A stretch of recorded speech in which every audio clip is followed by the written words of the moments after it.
Friends, स्वागत है आपका नौ यूट्यूब चैनल को प्रोवाइड करा रहा हूँ पीओएस के क्वेश्चन हमारे पास ये एसएससी सीएचएल द्वारा भी पूछा हुआ कि एक व्यक्ति साधारण ब्याज की राशि दर पर एक निश्चित धनराशि ऋण के रूप में लेता है। ठीक है, 3 वर्षों के बाद, अब हम बात कर रहे हैं 3 वर्षों के बाद की, तो टाइम पीरियड पी का, वो पी का मान है 3 साल। तो 3 साल बाद क्या होगा, 3 साल बाद होगा कि धनराशि 3 वर्षों के बाद ऋण की धनराशि दोगुनी और ब्याज 2% कम हो जाता है। ये 3 साल तक की घटना थी यहाँ तक। अब 3 साल के बाद क्या होगी, ब्याज की धनराशि दोगुनी हो जाएगी, 2p हो जाएगी, और जो इसकी दर है वो R-2% हो जाएगी। ठीक है, 5 वर्षों के बाद, तो ये 5 साल में लगती है।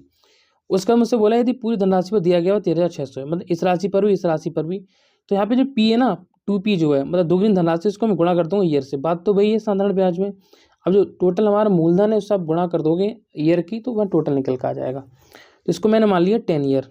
ठीक है, और घात इसकी जो रेडियस रेडियस कह रहा हूँ, इसकी जो दर है वो 2% कम हो जाती है।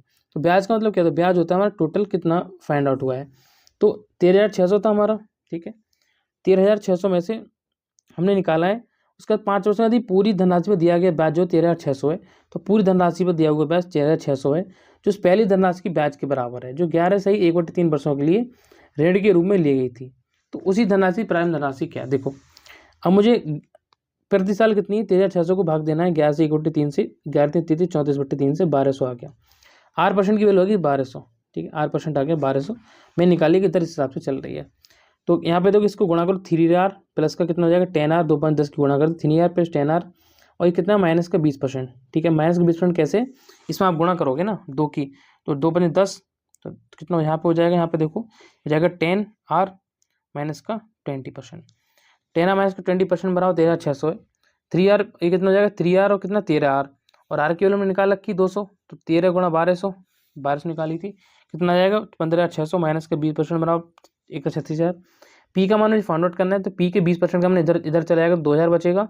एक की वैल्यू अगर 100 है तो 100 की वैल्यू कितनी 10,000 रुपये आ जाएगी, जो कि हमारा सी ऑप्शन राइट आंसर है। ऐसी और क्वेश्चन की वीडियो देखने के चैनल को सब्सक्राइब जरूर करें।